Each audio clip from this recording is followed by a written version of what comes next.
Després de més de 20 anys junts als escenaris, un bon dia, com tot, la seva història d'amor es va acabar. Ara sembla que han trobat una nova il·lusió per poder continuar, una altra veu femenina amb la qual tornaran a ser presuntos implicados.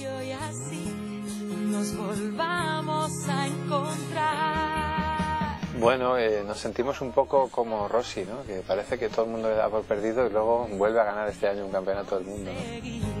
Con un reto que es seguir con nuestro proyecto, Presuntos, con el mismo estilo, con la misma forma de hacer música y con una nueva voz, con la voz de Lidia.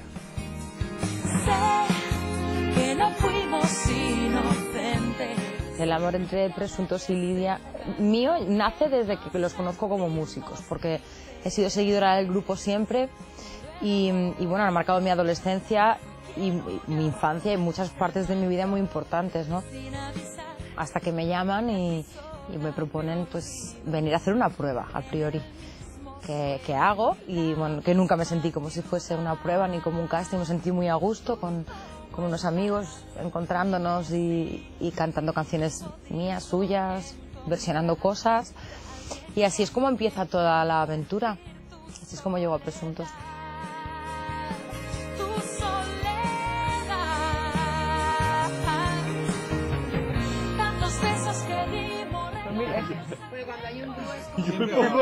Yo siempre arriba. Yo siempre abajo, Siempre con arriba.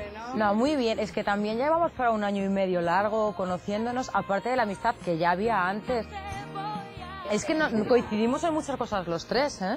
Nos gusta comer, en general, y no sé, sí, tenemos... Es lo único que nos quita el hambre.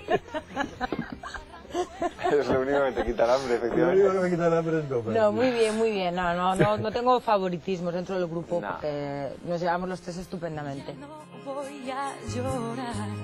Una nova història on encara està el record del primer amor de Presuntos, Sole Jiménez. Comparaciones las va a haber siempre porque es natural y Sole ha estado muchísimos años cantando como vocalista de Presuntos implicados. Es lógico que existan, pero la verdad que me enfrento a ello como algo natural, no me asusta. Com tampoc els asusta aventurar-se a fer-nos la seva aposta per al Gran Premi de Cheste. Yo creo que en Cheste, yo creo que a Rossi le queda ya, digamos, una carrera ya más corta, porque ya muchos años, si es posible, y a mí no me importaría que ganara aquí también, o sea, es un tío que a pesar de no ser español, y yo soy muy de Rossi, pero bueno, si gana Pedrosa o gana Lorenzo, me encantaría, me firmaría ya. Me tengo que arriesgar mucho porque tengo que decirlo al tuntún. Entonces no sé decirte... yo diría Jaime. Yo Pedrosa porque me gusta, porque la juventud tiene que venir pisando fuerte y es un tipo que tiene un futurazo, ¿no? Es verdad, a mí me gustan las motos, pero también me dan miedo, con lo cual... Te da miedo por lo rápido que vienen, ¿no? Efectivamente.